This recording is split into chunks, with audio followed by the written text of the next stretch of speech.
Good afternoon, Facebook friends and YouTube followers. This is Rich again, back for your second video blog of the day for Monday, November 10th, 2014, around 5:21 p.m. in Billerica, Massachusetts. It was a nice and sunny day out. It was highs in the mid-50s. It was a perfect fall day. Tomorrow we could reach 60, but then afterwards we're going to get cold. Maybe Friday morning, some snowflakes. And this upcoming weekend is going to be very, very chilly. We might not reach 40 for highs. I'm serious about that. Some news to report. Sad news to report in the world of the NFL. Orlando Thomas, who played 7 seasons for the Minnesota Vikings, free safety, passed away at the age of 42 due to ALS, also known as Lou Gehrig's disease. That is a very deadly disease. There's no known cure, and it's sad. It's sad that he passed away so young. And also, the Arizona Cardinals lost their quarterback, Carson Palmer, for the rest of the season for torn ACL. That's not good. And also, the New York Mets have signed Michael Kadiva, outfielder, for 2 years, $21 million.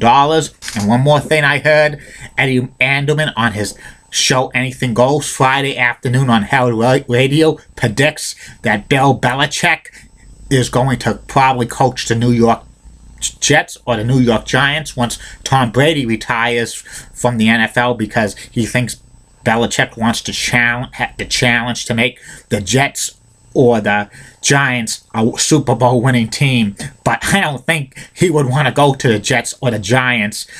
And when Brady retires, I think Belichick's going to retire.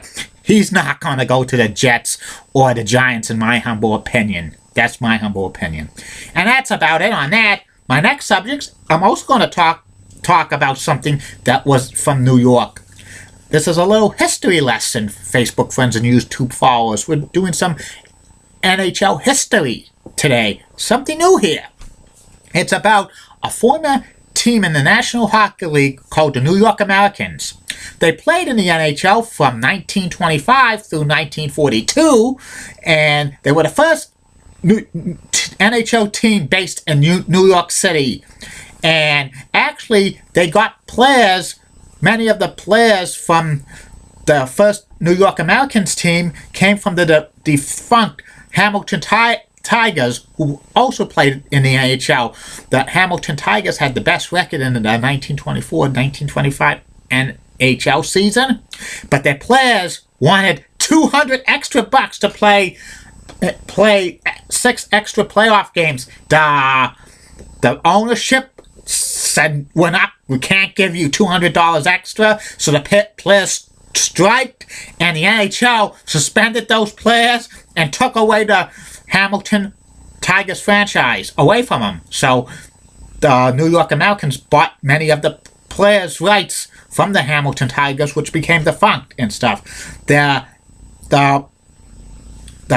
New York Americans was owned by Bill Dwyer, who was known as a mobster during Prohibition, which was illegal sale of alcohol in the United States. He made a lot of money doing that for illegal alcohol sale. So he bought the New York Americans. They were also nicknamed the Am-Ox, and they played the games at Madison Square Garden. Their first NHL season, they had a record of 12-20-4, which wasn't good. They only played 48 games during this NHL season. And from 1926 to 1938, the New York Americans played in the Canadian division, because there were 6 U.S.-based teams: the Bruins, the Rangers, the Red Wings, which they were called the Falcons back then, the Blackhawks, and there was a hockey team called the Pittsburgh Pirates.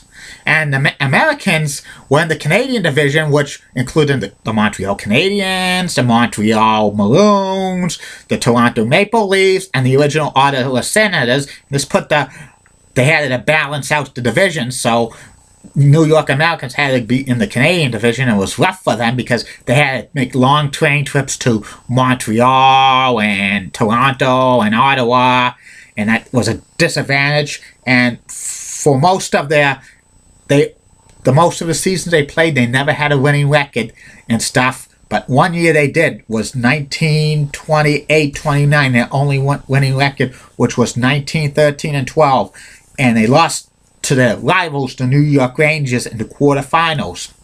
But they had a star goaltender named Roy Walters. He was the first American star player, and he was a good goaltender. He was the first NHL goaltender to win Most Valuable Player, the Hart Trophy. They didn't give out the Vezina Trophy yet for like best goaltender. That was best goals against average. And also, the New York Americans made the playoffs in 1936 and 1938, which they lost in the semifinals those years and stuff. But the NHL was in serious financial trouble because this was during the Depression. Many teams folded, like the Pittsburgh Pirates moved to Philadelphia to become the Philadelphia Quakers and folded in 1931. Ottawa had to suspend operations for 1 year. There was rumors that the Americans and the Senators were talking about merger, but the NHL didn't allow it. The Senators eventually got reinstated, but eventually moved to St. Louis to become the St. Louis Eagles, and they folded. And there was talk that a lot of the NHL franchises were not on solid footing because this was the Depression. The league was rumored to be folding as well as period. 1938, the Montreal Maroons folded, so they had to eliminate the Canadian division, and the American division just have one 7-team league. And the New York Americans were actually up for sale during the mid-30s because Bill Dwyer was in so much debt he couldn't find a buyer.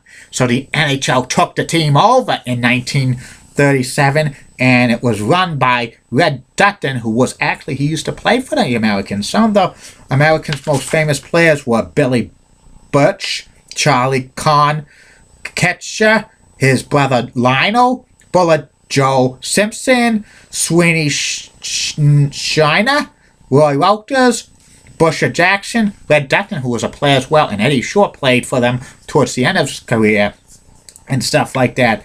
And the New York Americans shared Madison Square Garden with the New York Rangers, and they continued to play poor even though they made the playoffs in 1940 and stuff.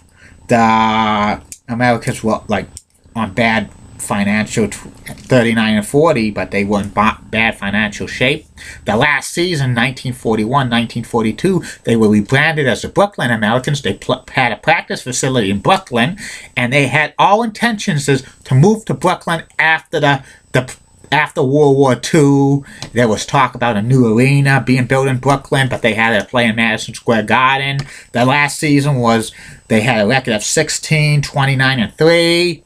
That was last place in the NHL. 1942, they were temporarily suspended until after the war because so much wartime restrictions. The league was in serious trouble because they didn't know if they were going to survive through World War II.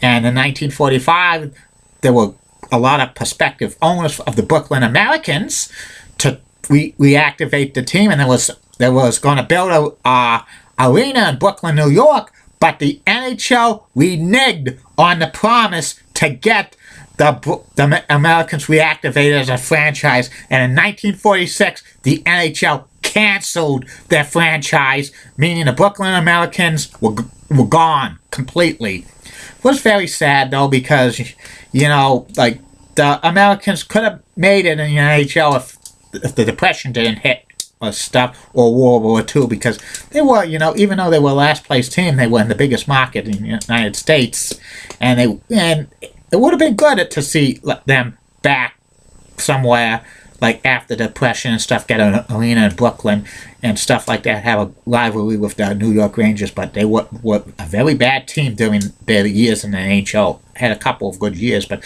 they were very bad, and they had some good players, but they weren't the best of teams and stuff like that. I hope you enjoyed this little history on NHL. Facebook friends and YouTube followers. Who knows? Maybe I'll do some more history of NHL in the near future. You never know. And I'll be back later, Facebook friends and YouTube followers, with my third and final video blog of the night, which will be about Cedric Maxwell, former Celtics player and current color man, with Sean Grande on Sports Hub 98.5 in Boston.